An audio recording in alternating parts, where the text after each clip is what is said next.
1994. Seca, tenho que ler. E pá, na altura do analógico. Que é isto, pá? Isto é muito creepy. Estes filmes que usam mais frases de revistas e coisas Espera lá, do que propriamente... isto é um vídeo da comunidade islâmica? Ou... E da comunidade islâmica. Pá, não sei, está assim tudo... Não, pá, não. Pá, isto foi só um dos filmes mais importantes que saiu, se calhar até o mais importante que saiu em 1999. Pois é, foi um grande fenómeno, é um facto. O projeto Blair Witch. O Blair Witch Project, exatamente. E estou aqui, novamente reunido com o Daniel Louro, que regressou das comunidades autónomas. A malta não precisa de saber, nós estamos sempre juntos espiritualmente. Exatamente. Este é o primeiro filme found footage, não é? Que nós, é o primeiro. Pois, ok. Mas se calhar não é um primeiro, a ponta do iceberg, não é? É o mais visível, o que teve mais visibilidade. É o que criou ali uma mania no início da década de zero, né? Da década ou seja, 2000 em diante. Isto basicamente foi o filme que definiu este subgénero do found footage. Não é? Sim. Eu acho que não deve haver ninguém que nunca tenha ouvido falar no projeto Blair Witch. Pode nunca ter visto o filme, mas pelo menos ouvir falar neste fenómeno estranho de popularidade pop, que aconteceu. Já faz parte da cultura pop. Sim. O filme é de 1999, não é? Apesar de fazer uma referência ali aos estudantes desaparecidos em 94. O filme é de 99 e foi escrito e realizado pelo Daniel Myrick e o Eduardo Sanchez. O filme fala sobre 3 estudantes de cinema que desaparecem numa floresta em Maryland, deixando para trás apenas as cassetes com as últimas gravações. E supostamente o filme que nós estamos a ver são essas gravações que foram encontradas depois pela polícia. Embora este filme tenha explodido popularidade, e nós já vamos tentar explicar porquê, o que é que fez salvar este filme, ou aliás, o que é que fez realçar este filme em relação a alguns outros. Já havia alguns outros filmes que tinham experimentado mais ou menos este formato. Eu tinha aqui anotado, por exemplo, o Holocausto Canibal, que nós já falámos, que embora não seja um filme totalmente um filme found footage, tem uma sequência found footage e foi essa sequência que lhe deu a popularidade.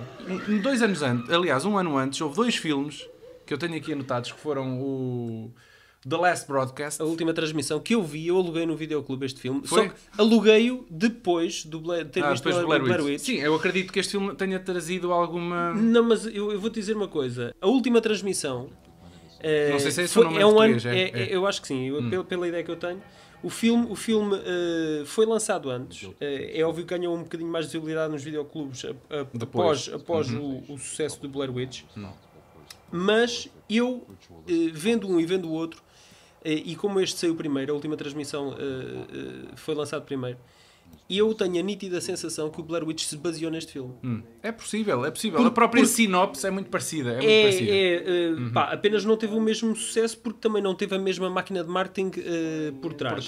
Mas basicamente é a abordagem found footage documental e também fala sobre crimes 3 jovens desaparecidos. Exatamente. Há também um de 98, um telefilme chamado Alien Abduction, Incident at Lake County. Eu sabia que tu ias falar nesse filme. Porque sabias? Sabia. Que também é a mesma coisa, é um found footage, mas de uma família que é atacada por extraterrestres à meia-da-noite. Por acaso aqui há poucos dias estive a ver esse filme outra vez. Tiveste a ver isso? De propósito, fui vê-lo de propósito. Olha, este filme apanhei-o a dar na televisão na altura, eu e mais algumas centenas de pessoas, acredito eu, numa noite de madrugada na TVI. E aquela porcaria apanhou-me de surpresa, foi assim um bocado. Mas eu vou te dizer uma coisa: esse filme só funciona até uma determinada idade e até determinadas horas, é verdade. Depois já não funciona. Se tu vês esse filme à tarde, não funciona. Mas o mesmo podemos aplicar ao Blair Witch, não é? Conta lá então que experiência. Tu foste ver ao cinema? Eu fui de propósito ao cinema ver este filme. Eu estava no último ano de liceu e fui ver o filme ao Caras Direitas na Figueira da Foz. O cineteatro estava cheio e havia uma enorme curiosidade em torno do filme porque as notícias na televisão também já tinham comentado o filme. Já tinham feito reportagens sobre a história e tudo isso contribuiu para um burburinho em torno do filme.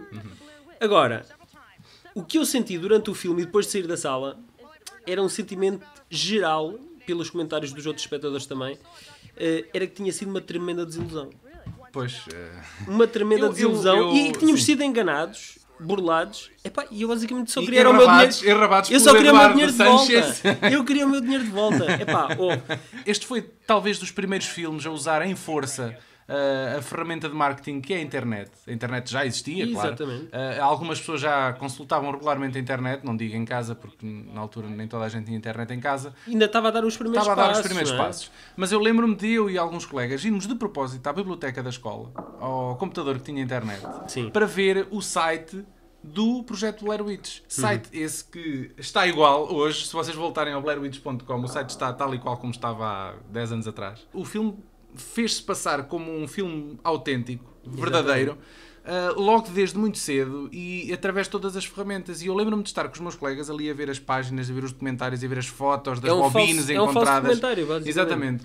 E eu lembro-me de estarmos ali completamente submersos, só num website, completamente submersos naquele universo, a desconfiar se seria ou não verdade. Mas independentemente disso, estava ali um poder especial a acontecer no espectador, não é? Isto partiu do gênio do Daniel Myrick e do Eduardo Sanchez, que eram apenas 2 estudantes de cinema. Blair Witch era o primeiro trabalho de fim de Era curso. a primeira longa-metragem dos gajos. E eles, vários meses antes de lançarem o filme, de forma inteligente, então fizeram isso, que foi construir este site fictício que contava a lenda da bruxa de Blair na floresta de Na Maryland. América, eu não sei se isso chegou cá a passar, o filme chegou mesmo a ser acompanhado de um documentário que deu em televisão, que era o The Curse of the Blair Witch, que mais uma vez reforçava a ideia de que estávamos a assistir a uma coisa real. Foram 2, é muito na onda do canal História, não é? Uma abordagem muito canal História. Exatamente. E isso, tudo somado. Fazia com que fosse uma história credível. E surtiu um efeito extraordinário no público. As pessoas, mesmo cá em Portugal, eu tenho a sensação de vários colegas irem ao cinema e das salas estarem cheias e de haver uma curiosidade absurda por este filme. E quando aquilo que tu estás a ver para ti é real, de repente o efeito é muito mais poderoso. E eu acho que é engraçado que esta estratégia passou a ser comum nos dias de hoje. Hoje tu encontras um site, um blog, um Facebook, qualquer coisa sobre um filme. Aliás, encontras informação até a mais, se for necessário. É verdade. Aliás, durante a pré-produção do filme já começa a haver leaks. Falsos leaks, né? Também os leaks são falsos, né? Exatamente. Tudo em prol de dar visibilidade ao filme, não é? À data estava no recorde do Guinness por ser o filme que conseguiu um rácio mais impressionante entre custo e lucro. O filme custou uns míseros $20.000, que não é nenhuma fortuna para um filme deste, enfim, de distribuição massiva. Aliás, o filme começou em alguns festivais e foi crescendo. Transformaram-se em 250 milhões a nível mundial. Em parte eu acho que... E aliás o fenómeno também se verificou pelo número de salas em que o filme começou a ser exibido. Ele começou a ser exibido apenas em meia dúzia de salas. Pois é isso. E depois... Começou em 2 ou 3 festivais e a coisa foi crescendo. E depois foi 100 salas, 1000 salas, 3000 salas, não é? Eu acho que em parte há que agradecer à Artisan, que foi ela a produtora que comprou o filme por uma ninharia, estes 2 jovens realizadores. E que apostou forte numa campanha de marketing à volta dele. Portanto, eu acho que o mérito... 80% do mérito não está no filme propriamente dito, está no marketing que o rodeou. É um exemplo clássico em como o marketing é que fez a cena. Agora, o filme, falando dos aspectos técnicos do filme... Técnicos, exatamente. Nós já sabemos que é um filme found footage e que o propósito é parecer amador. Sim. Mas de facto, o estilo Dogma já tinha aparecido em 95, com Lars von Trier, o realizador dinamarquês, como um dos principais impulsionadores deste estilo, que é basicamente pegar numa câmara amadora, dá-la aos atores. Não é dá-la aos atores, é filmar com desfoques, com a imagem cheia de grão, basicamente como se fosse um bruto, e apresentar essas imagens. Mas aqui no caso do Blair Witch, a câmara foi mesmo dada para as mãos dos atores. Exatamente. Eram 2 câmaras, não é? Uma a preto e branco, 15mm ou uma coisa assim do género, não sei. Não, aquilo era tudo vídeo, acho eu. Era tudo vídeo, eu tenho ideia que sim. E uma câmara então de vídeo que filmava a cor. Os próprios atores foi-lhes dado um workshop rápido como operar as câmaras. Como operar a câmara menos mal. Pronto, menos mal, exatamente. E foi-lhes dado as câmaras para as mãos. Sim, mas o que eu quero dizer é que depois na tradução da linguagem daquilo que estamos a ver, se bem que um filme do estilo Dogma consegue prender-te porque tem uma narrativa coerente, isto aqui, como se baseava em found footage e havia cassetes que tinham desaparecido, havia aqui muitos Podia ser qualquer coisa, não é? Tecnicamente era mesmo amador e eu posso te garantir... O filme foi degradado de propósito. Eu posso te garantir que eu não apanhei um único susto durante o filme. Mas sabes que não é toda a gente que pode dizer o mesmo, não é? E isto que eu agora vou dizer é sobre o fim, não é um spoiler, é que o fim deste filme é um anticlimax por completo. É que não revela nem explica nada. Este Blair Witch, os atores descrevem o processo de realização como sendo uma coisa no mínimo curiosa. Os atores foram deixados por sua conta e risco, no início de cada dia, no meio de uma floresta, e os realizadores apenas lhes davam breves indicações para onde é que eles deviam ir a seguir. Tu sabes que existem aqui na zona Sim. várias operadoras turísticas que também têm esse tipo de desporto-aventura. Desporto-aventura, que é basicamente, como se diria na gíria, vão para o mato todos nus com uma faca no bolso. Pronto, sim. E se calhar foi isso que aconteceu, porque depois o staff do filme, provavelmente... Os dois realizadores, ok, os dois, talvez se viessem os dois, preparavam armadilhas e preparavam-lhes sustos durante esse percurso. Sim, pedras e paus espalhados pelo caminho. Por exemplo, e abanavam-lhes a tenda e faziam uma data de coisas. Eu acho que aquilo era um filme ideal para ser feito por escoteiros. A vaga de filmes found footage mais ou menos profissionais que foram aparecendo depois do Blair Witch, creio que foi escoteiros e população em geral. Aliás, não havia estudante de cinema que não pegasse numa câmera e fosse para o meio da floresta fazer o seu próprio filme de imagens encontradas. Este filme teve um boom nessa altura. Este género de filmes teve um boom por causa do projeto Blair Witch, mas depois desapareceu e agora está a haver um ressurgimento. Com o Paranormal Activity. O Paranormal Activity, já vai no quinto filme. Uma coisa assim, quinto filme. Sim. E é impressionante, porque aquilo não tem grande dinâmica e já vai num quinto filme. Sim. E para além disso, temos o VHS 1, 2 e agora uma sequela, mais uma nova sequela, 3. Um destes o Sanchez, manos, o Eduardo Sanchez, contribui nesse filme. Realizou este dos VHS não é um filme sobre o nosso podcast, é mesmo um filme que vale por si, né? Quem não pode ver este tipo de filmes, sabes quem é? É o Mário Augusto. Porquê? Eu acho que ele iria sair a meio da projeção deste filme. Olha, ouve só o que ele tem para dizer sobre este tipo de filmes. Eu não gosto de filmes de terror. Eu, como me envolvo muito com o cinema que vejo e gosto de sentir a história e a dada altura já estou embrenhado com as personagens, não tenho prazer nenhum em ser assustado numa sala de cinema. E como não tenho prazer nenhum em ser assustado, posso admitir até que a história é interessante, mas raramente vejo um filme de terror até ao fim, porque não me agrada. O sucesso foi tão grande que a Artisan apostou logo numa sequela no ano seguinte. Sim, foi feita a correr muito. Que se chama o Livro das Sombras, Blair Witch 2. O Livro das Trevas. Em português é o Livro das Trevas. Em português não foi tradução literal, ok. Mas já sem os autores do filme original na realização. Sim. E este filme Atenção, eles queixaram-se que queriam um bocadinho mais de tempo para criar uma segunda história, mas a Artisan, que é a produtora, apressou-os e disse, não, vamos ter de fazer um filme enquanto isto ainda está popular, não é? O fenómeno Blair Witch. E talvez explique porque é que este filme foi um fracasso a vários níveis. Sim, eles também só investiram $1 milhão ou algo assim do género, não investiram muito mais. Mas isso era para manter o aspecto do primeiro, exatamente. Exatamente. Mas não teve de facto o mesmo sucesso do primeiro. E a história também é muito redundante em relação à primeira. Porque conta a história não acrescenta nada. É tipo as formigas que vão ao funeral das outras. Agora é mais um grupo de estudantes que vai à procura do que é que aconteceu aos outros e acabam por cair numa armadilha similar. Sim, eu acho que este Blair Witch 2 então junta aqui uma mescla de várias coisas. A maior parte delas nunca é suficientemente desenvolvida e por isso é que o filme... Eu nunca ouvi. Não? Eu nunca vi. Mas é isso. Junta ali uma série de coisas e depois nenhuma delas é realmente interessante. Agradou-me o facto do filme respeitar ainda um bocado o conceito de found footage em algumas sequências. É um filme, agora já não é um filme found footage, mas usa personagens a registar os eventos que estão a acontecer em vídeo e existe muita perspectiva daquilo que foi filmado e daquilo que eles viram.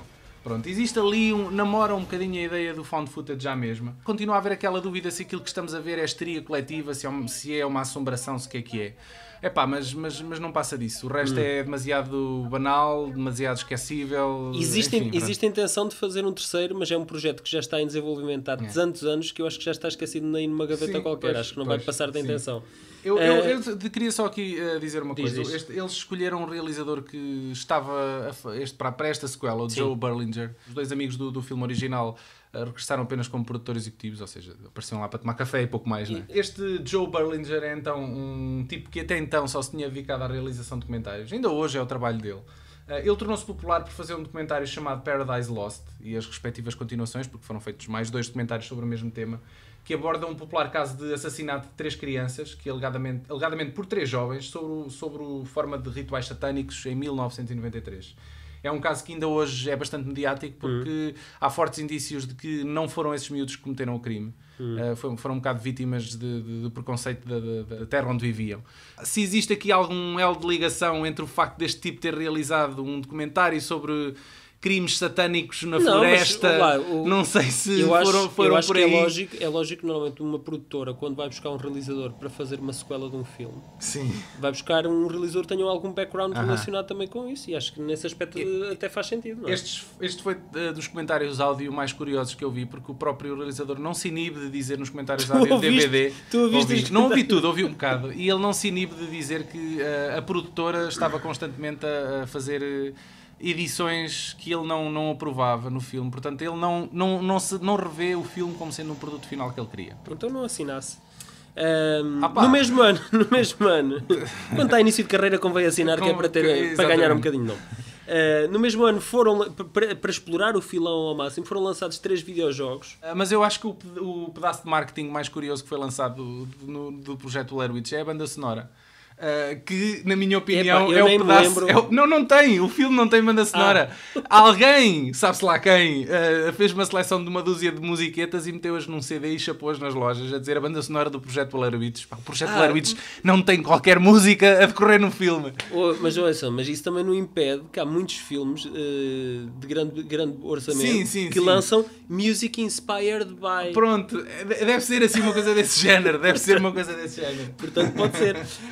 Aqui os realizadores originais, o Daniel Myrick e o Eduardo Sanchez, têm tido desde então uma carreira muito discreta, onde destaco apenas o Eduardo Sanchez, que realizou recentemente então uns episódios da série From Dusk Till Dawn. Eles têm coisas a estrear agora também em 2015.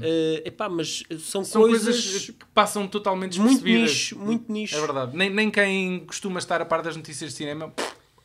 Isto foi o Blair Witch na carreira deles o Blair Witch foi o One Hit Wonder. Completamente. Pronto, meus amigos, acho que está tudo. Está tudo. Está o ficheiro arrumado. Não caiam na tentação do projeto Blair Witch. Não caiam na tentação de pegar uma câmara de filmar e depois voltar. Ir para as matas. A mata é chato. A mata do Bussaco, vocês arriscam-se a dar de caras com o homem do Bussaco. Mas isso dava um filme de found footage do caraças, digo já. Sim, a sequela seria Em Busca dos Gambuzinos Perdidos.